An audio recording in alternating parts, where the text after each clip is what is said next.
Yes, my friends, it's game day, and things are buzzing behind the scenes with the Los Angeles Rams. We need to discuss a few important matters. And of course, I want to know your take on today's game. Do you think the Rams will beat the Chargers? In my opinion, all the signs point to a win. But beyond the game itself, there are other situations Coach Sean McVay is keeping an eye on. The 53-man roster needs to be finalized, and today's game could determine everything. We also need to talk about Puka Nacua, and I'll fill you in on all the details. Before we move on, make sure you've hit that like button, but only do it if you believe the Rams can make it to the Super Bowl this season. If you can, drop a comment saying, "Go Rams, let's go all the way." Let's start with Puka Nacua, as this situation has raised a lot of questions, though nothing is settled just yet. The Rams haven't reached a new long-term deal with Puka, and even after the player switched agencies, there hasn't been the quick contract resolution some expected.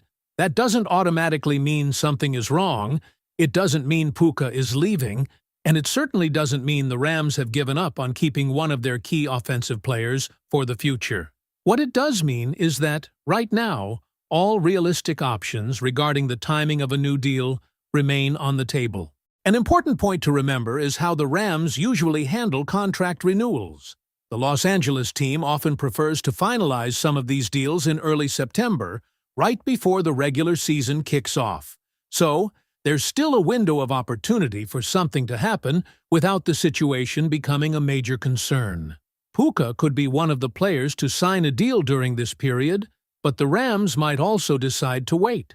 And that possibility of waiting is becoming a significant part of the story. The Rams don't necessarily need to resolve this right away. They could head into the season without a new deal, assess the situation over a longer period, and potentially resume negotiations later in the year or even after the season ends. No one, aside from Puka's camp and the Rams organization, knows exactly where these talks stand right now. There has been plenty of speculation, but there isn't enough consistent information to say that a deal is imminent or that negotiations have hit a serious snag. The franchise tag is another possibility people have asked about, but it appears to be one of the least attractive options. Applying the franchise tag can create friction, as the player loses a degree of control over his future and the agent loses bargaining power. For a player, the Rams presumably want to keep as a key part of their offense for years to come. Creating unnecessary tension does not seem like the ideal outcome. A long-term extension remains the cleanest solution, even if Los Angeles decides that the right time to finalize it is further down the road. There is another element to this that Rams fans have to understand. According to the discussion surrounding Puka's situation, the organization wants to see consistency from him away from the field as well. The Rams are looking for certain off-field benchmarks, including maturity and the ability to maintain the standard the organization expects over an extended period. That could be one reason there is no rush to finish the contract right now. So this may ultimately be about patience more than panic. Puka has already become a major name in Los Angeles, and there is no question about how important he can be to this offense. But a major long-term contract is also a major commitment from the organization. The Rams have time, and they can use that time before deciding exactly how and when they want to make that commitment. The key point for fans is simple. There is no definitive indication right now that Puka is going anywhere. There is also no definitive indication that an extension is about to be announced. The situation remains open, and the timeline could stretch from the period just before the season all the way until after the season. And while everybody waits for clarity on Puka, there is another Rams story that might be even more fascinating. Aaron Donald. Yes, we are still talking about the possibility of Aaron Donald coming back. There has been so much conversation about Donald that it is important to separate what is actually known from what is only an idea. There is no guarantee that Aaron Donald will return.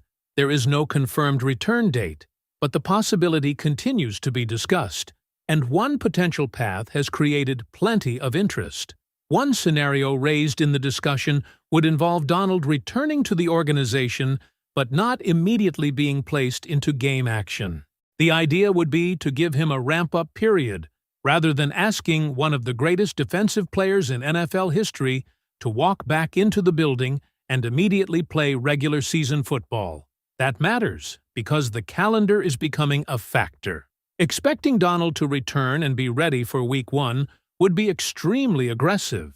There simply would not be much time for him to officially come back, prepare his body, practice with the team, and then immediately play. Because of that, if Donald does decide to return, a later appearance seems much more realistic than seeing him immediately in the season opener. Week 3 or Week 4 was mentioned as a more realistic kind of window in the discussion, although that is not a report or a confirmed timetable. The important distinction is that a decision could potentially come relatively soon, while his actual return to the field could happen later. But there is an even bigger question than when Aaron Donald could return. What version of Aaron Donald would the Rams actually get? The expectation presented is remarkably high. Somewhere around 90 to 95% of the Aaron Donald who last played for the Rams in 2023. That sounds like an enormous expectation for a retired player, but the reasoning is actually connected to Donald's own standards. The belief is that Donald would not come back simply to have his name on the roster. He would not return just to stand on the sideline, play a small role, and chase another championship while everybody else carries the defense. If he comes back, the expectation is that he believes he can still be Aaron Donald. That does not necessarily mean the absolute peak version of Donald, who could completely destroy an offense by himself. Even in 2023, he was no longer producing the kind of 20-sack season that represented the height of his career. But he was still one of the most dangerous defensive players in football. That is the level being discussed here. Donald's legacy is also important to this decision. He has built a reputation as one of the greatest defensive players the sport has seen, and protecting that legacy appears to matter. If he does not believe his body can allow him to play at a level that respects the standard he created throughout his career, that could be enough for him to stay retired.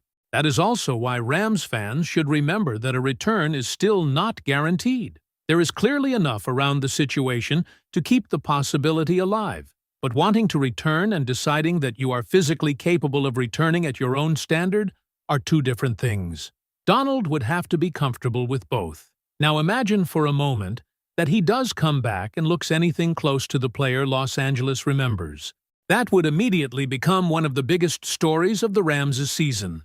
But until Donald makes that decision, the Rams have another job directly in front of them, and it comes Thursday night. Los Angeles will finish the preseason against the Los Angeles Chargers, and after that, attention quickly shifts toward roster decisions and preparing for the San Francisco 49ers in the regular season opener. Before getting there, though, this final preseason game gives the Rams one last opportunity to answer questions about players fighting for jobs, young players fighting for opportunities, and coaches trying to determine exactly what they have before the games begin to count. Quarterback is one of the most interesting areas to watch. At this point, there is an argument that Stetson Bennett does not need another preseason audition. The organization has had years to evaluate him. Whatever the coaching staff believes about Bennett should not suddenly change because of one more preseason game. If the Rams see him as QB2, playing him Thursday does not provide much additional long-term value. That creates an opportunity for Matthew Caldwell and Ty Simpson. Caldwell has worked throughout practice and now has a chance to receive meaningful preseason action. The expectation in the material provided is that he will not make the final roster, which makes this game especially important for him. This could be his opportunity to put real game film on tape and show what he can do before the Rams make their final decisions. And then there is Simpson. The most useful situation for Simpson might be putting him into a competitive game. If the score is close, or if the Rams are trailing, that creates something practice simply cannot reproduce. There is pressure. There is a scoreboard. There is limited time. There are decisions that have to be made immediately. Those are the situations a young quarterback needs to experience. Waiting until a regular season emergency to discover how Simpson responds to that environment would create unnecessary uncertainty. Thursday provides an opportunity to expose him to those conditions without regular season consequences. If Caldwell starts and Simpson finishes, Los Angeles could get useful information on both quarterbacks while keeping Bennett out of unnecessary action. Quarterback is not the only reason to watch this game closely. Brennan Presley has been one of the most exciting stories of the Rams' preseason. Presley has shown the kind of creativity that can make a coaching staff think about different ways to get the football into his hands.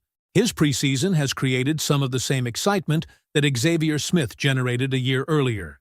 And now the final game gives the Rams another opportunity to find out whether Presley has even more to offer. One interesting question is how the Rams can use smaller, faster receivers such as Presley and Smith within Sean McVay's offense. They have not necessarily been overloaded with receiving opportunities in the system, so this final preseason game could become a useful testing ground for concepts specifically designed to take advantage of their speed and skill sets. That is what makes Presley so interesting right now. The Rams have already seen enough to know he can create excitement. Thursday is about seeing how much deeper that ability goes. Can he handle more? Can the offense find different ways to create opportunities for him? Can he turn another strong performance into an even more difficult roster decision? Those are exactly the kinds of questions preseason finales are supposed to answer. The tight ends deserve just as much attention. Max Klare has been one of the standouts, and the Rams could have additional developmental options at the position.